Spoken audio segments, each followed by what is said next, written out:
Dear students, platform of learning YouTube channel पर हम इस वीडियो में डायरेक्टरेट ऑफ एजुकेशन दिल्ली द्वारा दी गई 8th क्लास की इंग्लिश सब्जेक्ट की वर्कशीट नंबर 4 को डिस्कस करने जा रहे हैं। वीडियो को पूरा ज़रूर देखें और अगर आप हमारे चैनल पर नए हैं तो हमारे चैनल को सब्सक्राइब ज़रूर कीजिए। चलिए करते हैं वर्कशीट नंबर 4। लेसन है सुनामी, पार्ट 1 कॉन्टिन्यूड। सबसे पहले इसकी प्रोनंसिएशन पे बात करते हैं। यहाँ पर बच्चों टी साइलेंट होता है, इसकी प्रोनंसिएशन क्या कहलाएगी? Tsunami. A tsunami is a very large and powerful wave caused by earthquake under the sea. इससे पहली वर्कशीट में मैंने आपको सुनामी की डेफिनेशन बताई थी कि क्या होती है। सी में बहुत बड़ा भूकंप आने की वजह से जो बहुत बड़ी और पावरफुल वेव आती है वह सुनामी कहलाती है। Do you think tsunami can strike these places? क्या आपको लगता है सुनामी इन प्लेसेस को इन प्लेसेस को अपने अंदर ले सकती है, कवर कर सकती है? राइट येस और नो फॉर ईच पार्ट। हमें हर एक पार्ट के लिए येस और नो लिखना है। पहला पार्ट है हमारा hilly areas such as Shimla. बच्चों शिमला है, हिली एरिया है, सबको पता है, वहाँ पर हिल्स हैं, हिल स्टेशन है वो एक। तो क्या वहाँ पर सुनामी आ सकती है? जी नहीं। क्यों? क्योंकि हिली एरिया जो होता है वो भूमि से थोड़ा ऊपर होता है, तो इस वजह से वहाँ पर सुनामी नहीं आ सकती। Plain area such as Delhi के प्लेन एरिया में सुनामी आ सकती है? ये भी पॉसिबल नहीं है, क्योंकि सुनामी जो है वो सी, जहाँ पर समुद्र होता है वहाँ पर आती है। सी कोस्ट सच एज मुंबई के सी कोस्ट पर, मतलब समुद्र तट पर, कोस्ट का मतलब है यहाँ पर तट, तो मुंबई के समुद्र तट पर सुनामी आ सकती है। जी हाँ, क्योंकि समुद्र पास में ही है तो यहाँ पर सुनामी आ सकती है। Desert area such as Jodhpur. Desert का मतलब होता है रेगिस्तान, जहाँ पर पानी की कमी होती है, सिर्फ मिट्टी ही मिट्टी नजर आती है। जोधपुर के डेजर्ट एरिया में सुनामी आ सकती है? तो नहीं। Let us read about another young girl from Andaman and Nicobar Islands who survived the disaster. यहाँ पर हमें एक लड़की की कहानी दे रखी है जो कि अंडमान और निकोबार आइलैंड से रिलेट है। देखते हैं उसने इस आपदा को कैसे सरवाइव किया। यहाँ पर उसने कैसे सरवाइव किया। Almas Javed was 10 years old. Almas Javed, यह एक लड़की का नाम है जो कि 10 साल का था। She was a student of Carmel convent in Port Blair where her father had a petrol pump. वह कार्मल कॉन्वेंट स्कूल में एक स्टूडेंट था जो कि पोर्ट ब्लेयर में है। वहाँ पर उसके फादर पेट्रोल पंप पर काम करते थे, उसके फादर का एक पेट्रोल पंप था वहाँ पर। Her mother Rahila's home was in Nancowry island, और उसकी माँ का घर राहिलाज, उसकी मदर होम कहाँ था? नैन कवरी आइलैंड पर। The family had gone there to celebrate Christmas. पूरी फैमिली वहाँ पर क्रिसमस सेलिब्रेट करने गई हुई थी। When the tremors came early in the morning, the family was sleeping. यहाँ पर मैंने आपको इस वर्कशीट को इजी बनाने के लिए हिंदी में मीनिंग्स लिख दिए हैं। आप सब अपनी नोटबुक ओपन कीजिए और इन इंग्लिश वर्ड्स के मीनिंग्स को अपनी नोटबुक में नोट कीजिए। When the tremors came early in the morning, tremors होता है भूकंप के झटके। जब सुबह उसने भूकंप के झटकों को महसूस किया, came early in the morning, the family was sleeping, पूरी फैमिली सो रही थी। Almas father saw the sea wave recede, उसके फादर ने देखा कि जो सी की लहरें हैं वो पीछे जा रही हैं। रिसीड मतलब होता है पीछे चले जाना, पीछे हट जाना।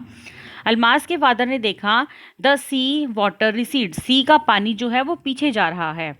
He understood that the water would come rushing back with great force, वह समझ गया कि ये पानी वापिस आएगा बहुत ज़्यादा ताकत के साथ। He woke everyone up and tried to rush them to a safer place, उसने सबको जल्दी जल्दी उठाया तथा सबको एक सेफ प्लेस पर जाने के लिए कहा।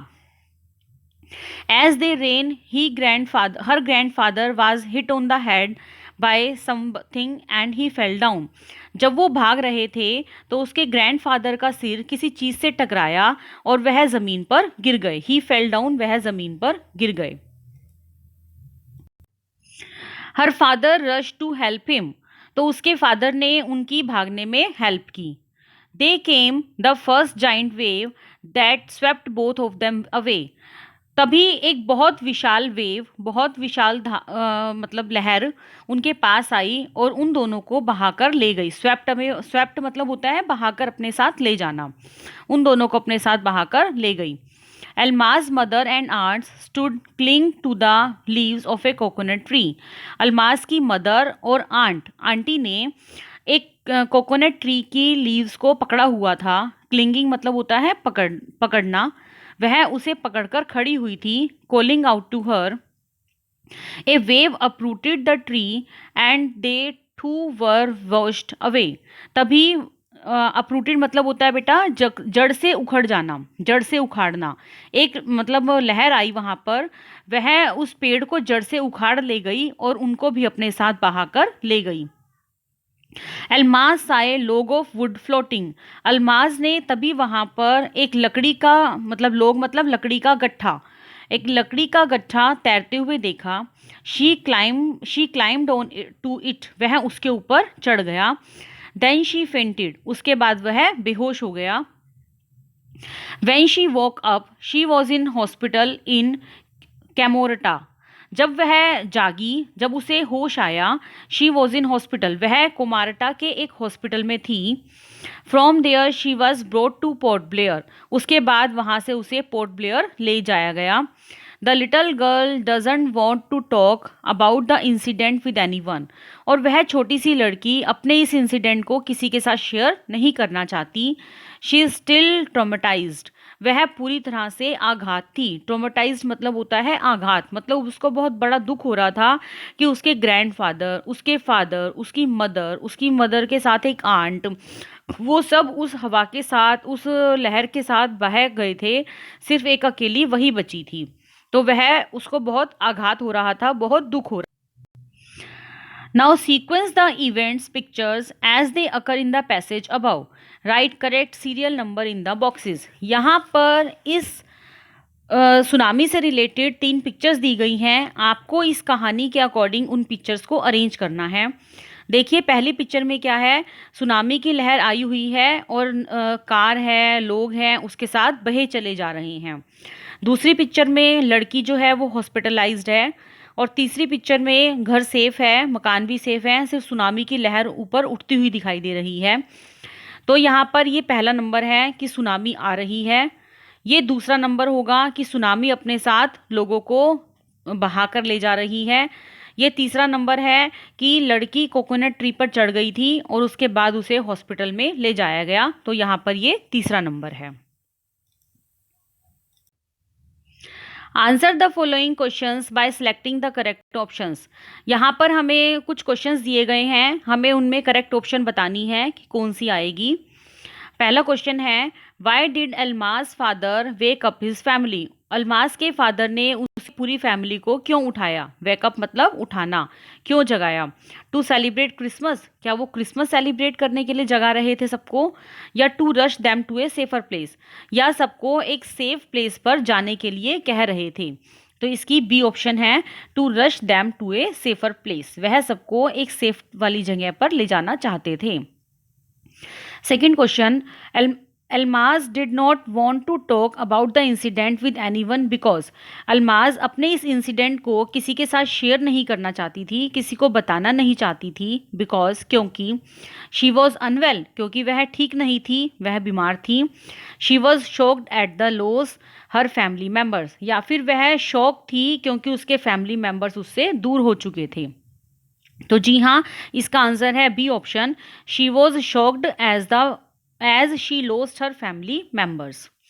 Question number 3, Alma's mother and aunts could not be saved from the tsunami because, Almaz की मदर और आंट नहीं बच पाए सुनामी की लहर से क्योंकि the tree they held on to got uprooted, जिस ट्री को उन्होंने पकड़ा हुआ था वह जड़ से उखड़ चुका था, जड़ से उखड़ गया था। या फिर they held on a log of wood and got drawn, या फिर जिस लकड़ी के गट्ठे को उन्होंने पकड़ा हुआ था वह बह गया था। तो उन्होंने जिस ट्री को पकड़ा हुआ था वह जड़ से उखड़ चुका था। तो इसका आंसर है A option, the tree they held on to got uprooted. चलिए अगला क्वेश्चन डिस्कस करते हैं।